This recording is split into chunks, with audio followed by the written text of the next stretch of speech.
وعقد بدي يقولي أمباشاتور ستيفانو ديجاك أخد بيي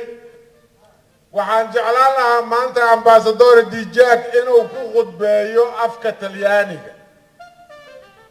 سببته وحوية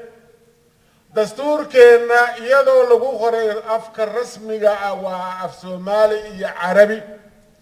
أفكا لبادنا وإنجليز ayaanu u dagaalamnay muddo 2 bilood ah in afka labaad ee Soomaaliga lagu qoro af Talyaani maanta uu dhex joogo safaaradii dhisneed weegiga xorriyadda kala wareegay Talyaaniga oo ay Soomaali lahayd dib loo soo celiyay isla markaana dastuurkii aan ku qoranay af Talyaaniga inuu yahay luqadda labaad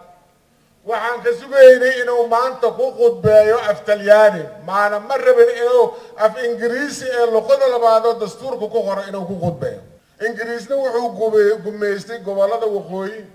Talyaanina wuxuu gumeystay gobolada koonfureed sidaa daraadeed waa xiiseynayna sida aan gurigaan la wareegistiisa maanta ugu xiiseynayno ayaan u xiiseynayna af Talyaanigii ka lumay Soomaaliya inuu maanta safiirka ku qudbeeyo وأكون بعد سنة هاي